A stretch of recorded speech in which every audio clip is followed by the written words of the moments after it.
আসসালামু আলাইকুম। সবাই কেমন আছেন? এই তো আলহামদুলিল্লাহ আলহামদুলিল্লাহ আমরা ভালো আছি। আপনারা সবাই কেমন আছেন? প্রতিদিন ভিডিও দিই বিকেল 4টায়, কিন্তু আজকের খুব ঝামেলার কারণে ভিডিও দিতে পারি না। সন্ধ্যা 7টায় দিছি। যে আমার ভিডিওটা দেখো, সবার জন্য দোয়া ও ভালোবাসা। জানি না কোন কোন জেলা দিয়ে আমার ভিডিওটা তোমরা দেখো, আমাকে একটু কমেন্ট করে জানাবা। আর আমার ভিডিওটা কার কার ভালো লাগে তাও একটু জানাবা। সবাই আলহামদুলিল্লাহ আমি ভালো আছি। তোমরা সবাই কেমন আছো? বাসা খালি, বাসায় আমাদের বাসায় তোমার ভাইয়া আর আমি আফসিন, আর সবাই বেড়াতে গেছে, কেউই আমরা নেই। আর আমার শাশুড়ি নাই, তোমাদের আয়াত নাই, আয়াতের চাচাতো ভাই নাই, চাচাই নাই, চাচি তার কাকি নাই, সবাই তারা বাবার বাড়ি বেড়াইতে গেছে। কালকের সবাই ইনশাল্লাহ আসবে। কিন্তু আজকের আমি কিছু কথা বলবো, কিছু কমেন্টের। এই তোমার ভাইয়ের মোবাইল আজকের আমি হাতে নিছি। আমি সহজে তোমার ভাইয়ের মোবাইল আমি ধরি না, সেও আমার মোবাইল ধরে না, আমিও তার মোবাইল সহজে আমি ধরি না। কিন্তু আজকের আমি তোমাদের কিছু কমেন্টের উত্তর দেব এই কারণে যে সহ্য করতে পারি না, এই জন্য। আর এক আপু সৌদি আরব থেকে কমেন্ট করছে, অনেক বড়, তামান্না ইসলাম, অনেক বড় একটা কমেন্ট করছে। ওই আপুর জন্য সবাই দোয়া করবা। আপু অনেক ভালো মানুষ মনে হয়। তার একটা বাচ্চা আছে 3 বছরের, বাচ্চাটা কথা বলতে পারে না, কিন্তু আমাকে, আপুটা খুব কষ্টে আছে। তার স্বামী ওই জায়গায় আছে, আর 2টা ছেলে, একটা 3 বছরের একটা মেয়ে আছে, আর 1 বছরের একটা ছেলে আছে। ওইখানে সে আছে অনেক কষ্টে। কিন্তু যাই হোক, আপুর মেসেজটা আমি সুন্দর মতো তোমাদেরকে কমেন্ট করে শোনাবো, তোমরা সবাই শুনবা। আর কিছু আপু কমেন্ট করছো একটু কথা, যে আপু আয়াতের আম্মু, সরি ছোট আবদুল্লার আম্মু যে ওইভাবে চলাফেরা করে, ও কি বাইয়ের ঘরে থাকেও কি ওইভাবে চলাফেরা করছে? আপু এই প্রশ্ন বাইয়েরা আপুরা আমাকে এই প্রশ্ন কেন করেন? আমি তো এগুলো জানি না। আমি তো ওই সময় এখন আমি তো তোমার ভাইয়ের সাথে 2 বছরের সংসার করি, আমি এইটাই জানি। আমি মাঝে মধ্যে রাত্রে যদি গেঞ্জি পরে ঘুমাই, যদি সকাল 7টা ভিতরে, যদি আমার ঘরে খালি আমার এক বাসুর থাকে, আর আর আমার শাশুড়ি আর আমরা, আর তো কেউই আমাদের ঘরে থাকে না। এই 7টা 7:30টার ভিতরে যদি আমার একটু মাঝে মধ্যে যদি একটু সময় একটু খুলতে দেরি হয়, দিই তোমার ভাই আমার সাথে রাগারাগি করে, অনেক গালাগালি করে। তাহলে তাহলে হে হইলে এই কোয়ালিটির মেনু। আর তোমার ভাইয়া যে 5 ওয়াক্ত নামাজ পড়ে, ইনশাল্লাহ যত চেষ্টা করে, সে 5 ওয়াক্ত নামাজ পড়ারই চেষ্টা করে। আর এখন সে তার ঘরে সে কীভাবে চলছে এটা তো আর আমি জানি না। আমার মনে হয় না এখন যেভাবে চলাফেরা করে ওইভাবে করতে পারে না আর সংসারে থাইকা। কিন্তু ওইভাবে সে চলাফেরা করবে। আর তোমার ভাইয়া এইগুলো পছন্দ করে না দেখেই তো এত দূরে হয়ে গেছে। ঠিক আছে। আর তোমার ভাইয়া আর একটা আপু কমেন্ট করছো যে আপু ভাইয়ের মন মানসিকতা অনেক ভালো। হ্যাঁ, তোমার ভাইয়ের মন মানসিকতা যদি ভালো না হইতে, তাহলে আমি তো 2টা বাচ্চার মা, তার আমাকে সে সাপোর্ট দিতে না, সে আমাকে বিয়ে করতে না। বর্তমানে যুগে এটা একটা টাফ ব্যাপার। হ্যাঁ, তারও তো একটা ছেলে আছে, সব ঠিক আছে, আমারও 2টা বাচ্চা আছে, বাচ্চা 2টা হাফিজি পড়ে, সব মিলে জিলে গ্রামের মানুষ আমি, এই দেখে সে সব মিলে জিলে সে বিয়ে করছে। হ্যাঁ, তোমার ভাইয়ে বর্তমান যুগে তার মন মানসিকতা ভালো আছে দেখেই সে আমাকে বিয়ে করছে, আমাকে সাপোর্ট দিছে। আলহামদুলিল্লাহ, আমাদের দিন আলহামদুলিল্লাহ ভালোই যায়, ভালোই যায়। আর একটা আপু কমেন্ট করছো যে আপু আয়াতের বাবা কি আফসান আবদুল্লার কি খরচ দেয়? আপু তার তো একটা সংসার আছে না, তার একটা সংসার আছে, তার আফসিন আছে, আয়াত আছে, আমাদের একটা ফ্যামিলি আছে। সে যতই দিক বা না দিক, সে দিক মাঝে মধ্যে যতটুকু লাগে ততটুকু দেয়। কিন্তু দেখ, তবু আমার কাছে 1 দিন দেবে, 2 দিন দেবে, 3 দিন দেবে, সে তো আর 5 দিন দেওয়া সম্ভব হয় না। এজন্য আমার দ্বারা তো আনইজি লাগে। মোটামুটি মাঝে মধ্যে সে দেয়, আর বেশিরভাগই আমারই দেওয়া পড়ে বেশি। আর হ্যাঁ, তো একটা সংসার আছে। ধরো আমি 2 দিন যাবো, 3 দিন যাবো, 5 দিন যাবো, 10 দিন যাবো, 15 দিন যতই টাকা পয়সার মালিক হোক, এটা হ্যাঁ ধরো একটা টাফ ব্যাপার, সেটা একটা টাফ ব্যাপার। আর একটা কথা হয়েছে আপু, তুই আবদুল্লার আম্মু, নাম আমি লব না, আবদুল্লার আম্মু এইভাবে চলাফেরা করে, বাইয়ে কিছু বলেন? এখানে কি বাইয়ের সে কি ওয়াইফ আছে? সে ওইখানে যাইয়া জিন্সের প্যান্ট কার, সে যা মন চায় তা করুক, এখন কি সে বাইয়ের বউ? তো সে কি বাইয়ের বউ আছে? সে ও জায়গায় যে পাপ করবে সে ভুগবে, পাপে ছাড়বে না বাপেরও, বাপেরও ছাড়বে না ইনশাল্লাহ।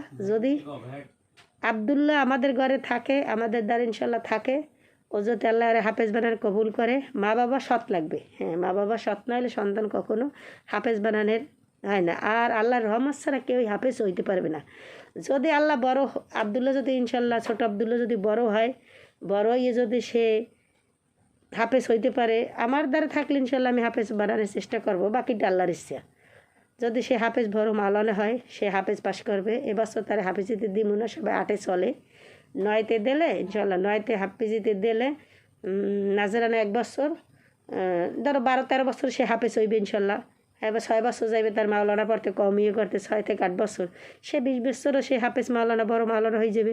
ওই সময় সে ওই আর মা তো মায়ের সে যদি বুঝায়, তারপর তো আল্লাহ তাকে হেদায়েত দিতে পারে। ওটা তার সন্তান আর মায়ের ব্যাপার, এই ব্যাপার তার আমি কিছু বলবো না, আর তোমার ভাইয়াই কিছু বলবো না, সে তো আর তোমার ভাইয়ের বউ নয়। তাহলে এই কমেন্টগুলো কেন আমাকে করো তোমরা বলো? আর একটা কথা কমেন্ট করছো, তোমার ভাইয়ের মোবাইলে আরেকটা মেয়ে কমেন্ট করছে, আয়াতের কি ব্যাগ নাই? আপু, আয়াতের 2টে ব্যাগ আছে। এখন শোনো, তোমরা যে বর্তমানে, আমরা তো গ্রামে থাকি, আমাদের বাসা থেকে আয়াতের মাদ্রাসা, ছোট আবদুল্লার মাদ্রাসায় যাইতে 5 মিনিট সময় লাগে।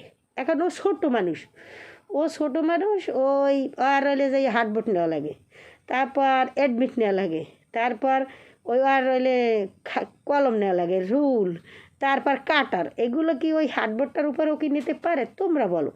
এও কি একটা মিডিয়া একটা প্রশ্ন যে ওর বাচ্চাটার একটা ব্যাগ কিনেও দিতে পারে না? ও কি স্কুলে যখন যায় ও কি ব্যাগ নিয়ে যায় না? এখন এইটাও কি একটা মানুষের প্রশ্ন? তাই এই ছোটো বাচ্চাটা, 8 বছরের বাচ্চাটা, এগুলো কেমনে নিতে পারে এতগুলো? যেমন হাটবোর্ড, হেয়া পরে অ্যাডমিট, তারপর আর কাটার, রুল, তারপর একাতে আর ছাতি, এই ছোটো বাচ্চাটা এতটা নিতে পারে। এই জন্য একটা শপিং ব্যাগ আমি দিয়ে দিছি, যে বাবা এটা করে তুমি লইয়ে যাও, মাদ্রাসায় পড়লে বেশি বেশি এইটা মানুষের লইয়ে যায়। এইটাও যদি তোমরা প্রশ্ন করো, আর মিডিয়ার মানুষ, যাই হোক, তোমরা প্রশ্ন করো, তোমাদের আয়াতের 2টে ব্যাগ, একটা নতুন একটা পুরনো, ও বছরও 3টে ব্যাগ ইউজ করে ইনশাল্লাহ।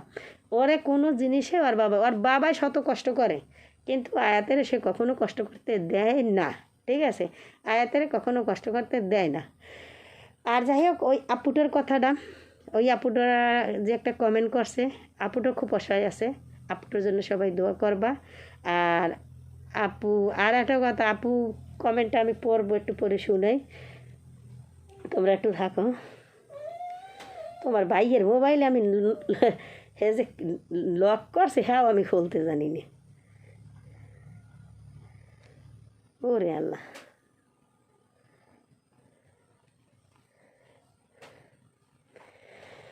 সবাই সবার জন্য দোয়া করবা। আল্লাহ পাক রব্বুল আলামিন কার কোন সময় মৃত্যু দেয় কইতে পারি না।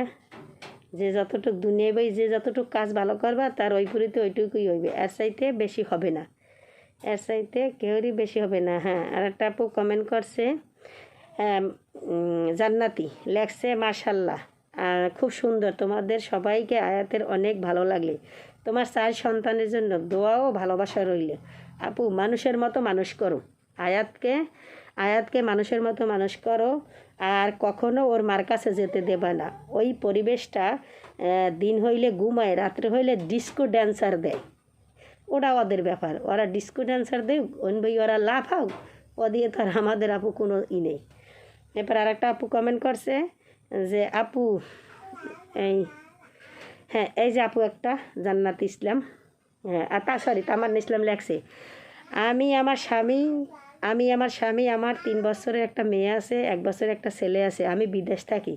আমার স্বামী স্ত্রীর মধ্যে ঝগড়া জটিল হয়, বেশিরভাগ আমার স্বামী দোষ থাকে, আমার কম দোষ থাকে। ঝগড়া লাগার সময় অনেক গালাগালি করে, বকাবকি করে, তা আর বলে আমাকে ডিভোর্স দিতে, এইরকম কিছু বলে, বয়েল দেখায়। আর আমার স্বামীর ফ্যামিলিতে আমার স্বামীর কাছ থেকে মিথ্যে কথা বইলা টাকার পর টাকা নিতে আসে, তার বোনে নেয়, তার আমার ননদে নেয়, দেবরে নেয়, আমার শাশুড়ির জ্বর, মিথ্যে কথা বললে পুরা সুস্থ, তারপরও আমার বাসুরের জন্য টাকা নেয়, উনি একটু অসুস্থ তো পরেও মিথ্যে কথা বললে টাকা নেয়। পরে আমি জানতে পারি এই কথা বললে আমার স্বামীর সাথে অনেক বাজাবাজি হয়, কিন্তু আমার স্বামী আমাকে কোনো সিকিউরিটি দেয় না।